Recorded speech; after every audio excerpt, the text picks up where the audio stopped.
My father slid that paper across the desk toward me. I glanced down at it. The entire ownership of the company, the one I had spent years pouring my heart and soul into, working through days that turned into nights, had gone to my stepbrother's name. I stood there completely stunned, and right below it, my father's familiar thumbprint. I couldn't believe it. There was no way, no possible way, my father would have signed this paper. I looked directly at my father and said clearly, "Dad, you didn't sign this." Nobody answered me. Then my stepmother pushed me out of that house. I walked out, alone, empty-handed, carrying a question in my heart that I didn't yet have an answer to. A few days later, I brought something in front of all of them, something none of them ever could have imagined. If you'd like to stay with us, please subscribe to this small channel of ours and stay by our side. It truly means so much to us. My name is Aurora, and for most of my life, my father's business wasn't just a company to me. It was the one thing that connected me to a mother I never really got the chance to know. My mother passed away when I was only 4 years old. There were complications during a routine surgery, something nobody ever fully explained to me in a way a small child could understand. What I remember most isn't her face, which has faded more than I'd like to admit over the years, but the way my father used to talk about her, especially when we were alone together in his office, at the manufacturing plant she'd helped him build from nothing. My father, Daniel Hale, started that company, Hale Precision Manufacturing, when he was barely 25 years old, with my mother right there beside him, running the books and handling every single client relationship by hand. By the time I was old enough to understand what any of that meant, the company had grown into a solid, respected operation, supplying custom machine parts to automotive plants across 3 states. I practically grew up in that office, not because my father couldn't afford childcare, but because he genuinely wanted me there with him. I did my homework on the corner of his big oak desk. I learned to read blueprints before I could even properly do my times tables. By the time I was 16, I could walk the entire production floor and explain exactly what every single machine did, because my father had taught me himself, patiently, over years of Saturday mornings that neither of us ever missed. He used to tell me, half joking and half serious, that I had my mother's sharp mind for the business and his own stubbornness for sticking with it. I loved hearing that. It made the absence of a mother I could barely remember feel a little less like an empty space, and a little more like something I could carry forward with pride. When I turned 20, I officially joined the company full-time. I started in operations, then slowly worked my way into a broader management role over the following years. My father never handed me anything without making sure I'd truly earned it first, which honestly made every single promotion feel like it actually meant something real. Around that same time, my father met a woman named Vivian at an industry dinner. I remember him coming home that evening, a little quieter than usual, mentioning her name almost carefully, like he was testing how it felt to say it out loud, after so many years of being alone. I wanted to be happy for him, and for a while, I truly was. Vivian was polished, well-spoken, the kind of woman who knew exactly how to fill a room without ever needing to raise her voice. She had a son from a previous marriage, Marcus, close to my age, who'd grown up mostly in private schools, funded by a father who, according to Vivian, had never really understood the meaning of family. They married about 1.5 years after that first dinner. I stood right beside my father at that wedding, genuinely hoping this might finally be the thing that filled some of the quiet loneliness I'd watched him carry for 16 long years.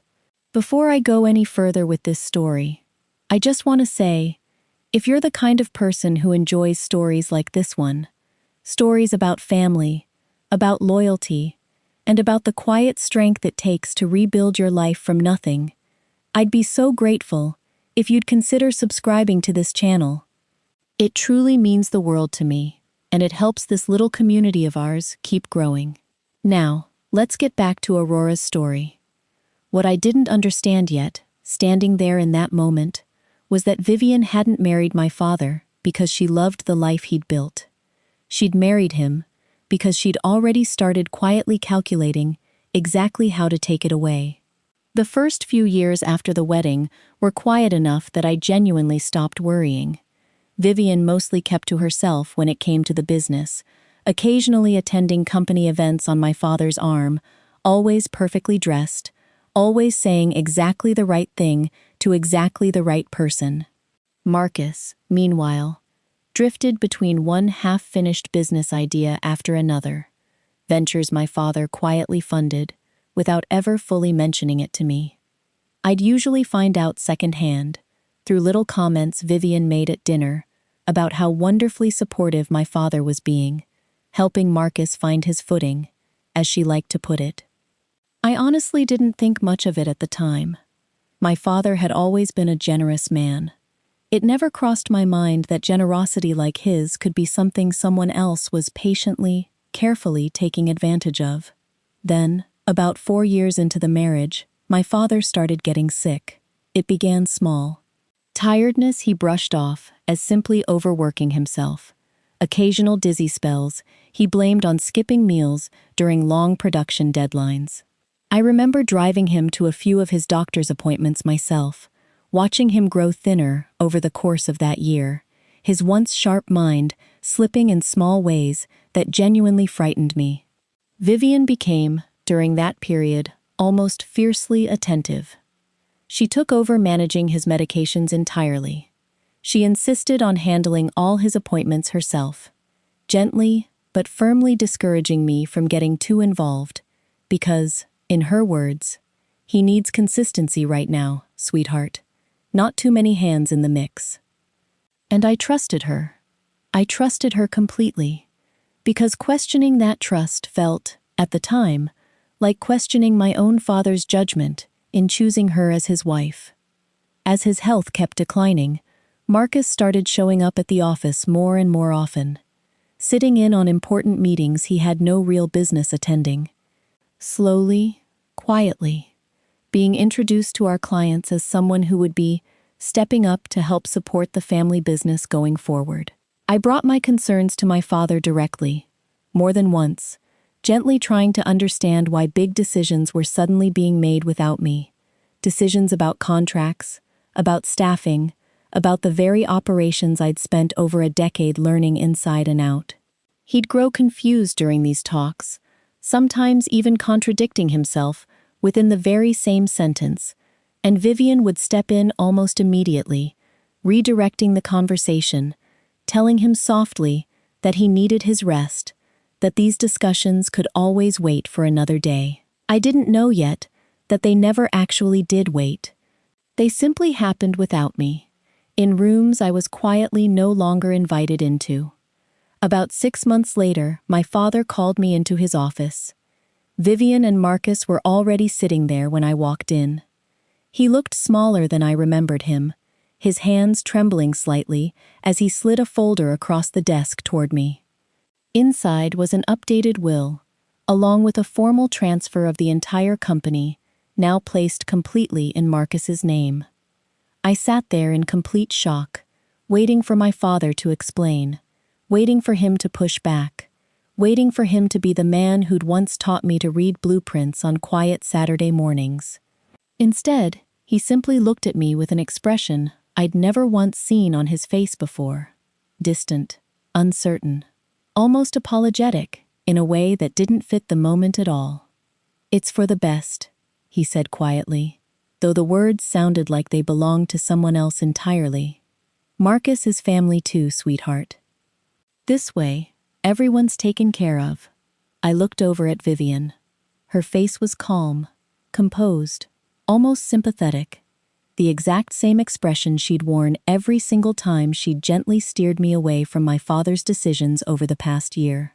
I walked out of that office that afternoon with absolutely nothing. No position, no ownership, no explanation that made any real sense, given everything I'd built inside those walls since I was old enough to understand what building something truly meant. What I didn't know yet Walking out of Hale Precision Manufacturing that day, certain it was the very last time, was exactly how carefully my father's decline had been engineered from the very beginning, or that uncovering the full truth behind it would take years and would ultimately turn me into someone entirely different from the trusting daughter who once believed every single word Vivian ever said. The first year completely on my own felt, in almost every practical sense, like starting all over again from absolute zero. I had some savings, modest ones, just enough to cover a small apartment and a few months of breathing room, but nowhere near enough to start a company in an industry as demanding as precision manufacturing. So I didn't start there right away. Instead, I took a job as an operations consultant with a competing firm 2 states away, partly to rebuild some financial footing, and partly because I genuinely needed distance from everything Hale Precision had come to represent for me. I poured myself into that work the exact same way I'd poured myself into my father's company for over a decade. Within 18 months, I'd helped that competitor tighten up their operations enough to win 2 major contracts they'd previously lost to bigger companies. My reputation, quietly and steadily, started rebuilding itself in an industry small enough that good work travels fast among the right people.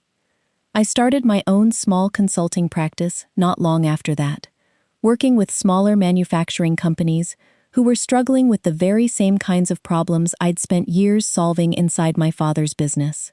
It grew slowly, one client at a time, one contract at a time, until eventually I had enough experience, enough capital, and enough credibility behind me to do something I hadn't fully let myself dream about until that point. I started my very own manufacturing company, smaller than Hale Precision at first, but built entirely on hard-earned expertise and a stubborn refusal to let everything I'd learned simply disappear, just because I'd been erased from the company that had once taught it all to me. If you've stayed with me this far into Aurora's story, thank you. Genuinely. And if you don't mind, please take just a moment to hit that subscribe button. It really does help this channel grow, and I promise you, there is so much more of this story still to come.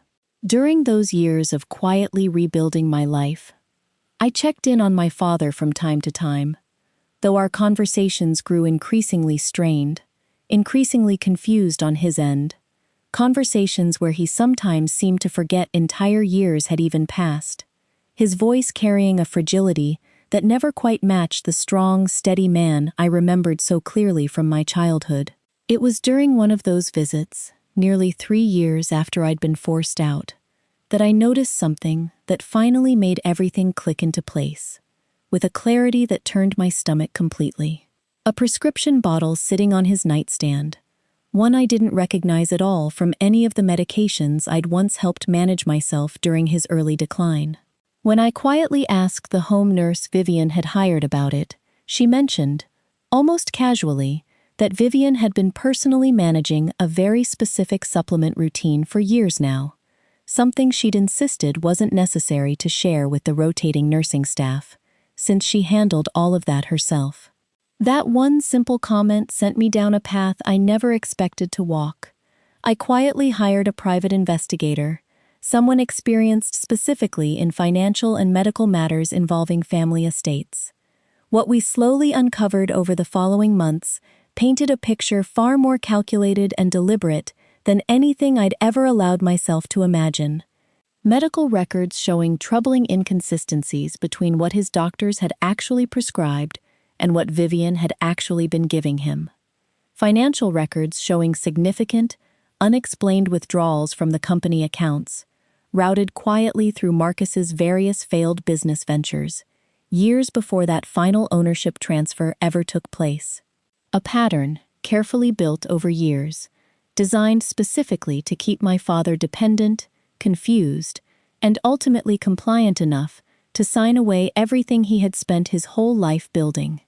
I sat alone in my office one evening, staring at a folder filled with years of carefully documented proof, finally understanding exactly what had truly happened to the father I remembered, and finally understanding exactly what I now needed to do about it.